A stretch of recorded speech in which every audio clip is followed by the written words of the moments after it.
So let's go to our political editor, Andrew Clennell, with a big focus on energy today here in Canberra, climate reduction and energy by the Minister. That's right, Kieran. Well, Climate Change and Energy Minister Chris Bowen is a punchy character, and that came to the fore again in this National Press Club address today. Chris Bowen saying Labor had won a climate election.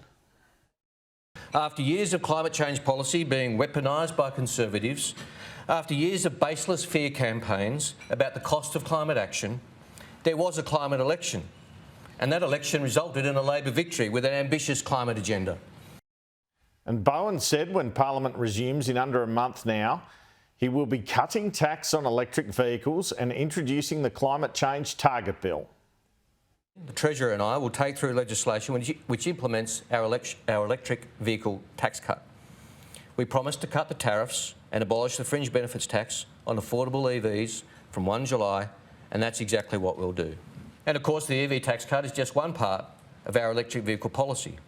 We also promise driving the nation to deliver a fast charger once every 150 kilometres on our nation's highways, to convert the Commonwealth fleet to 75% no-emissions vehicles, to create a national hydrogen highway refuelling network to deliver stations on Australia's busiest freight routes, and the development of Australia's first national electric vehicle strategy.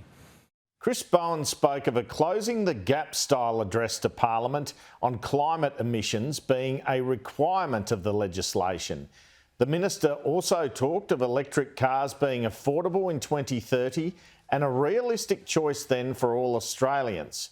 He also left the door open to new car emissions standards in Australia.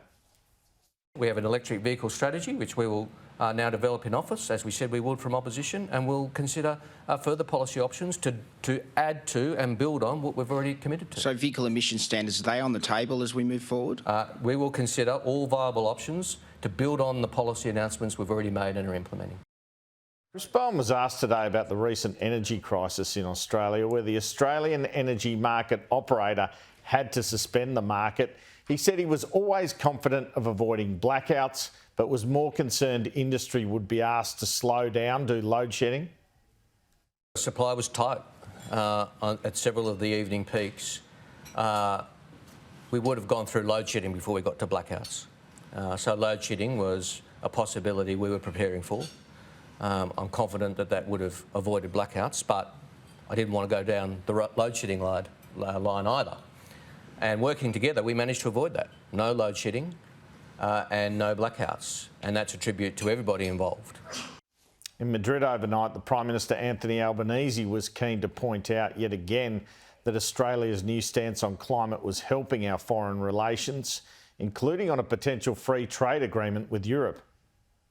Second was Australia's position on climate change, where the perception by Europe and indeed by the world that Australia was a handbrake on global action on climate change was clearly hindering our capacity to enter into economic relationships with our European friends.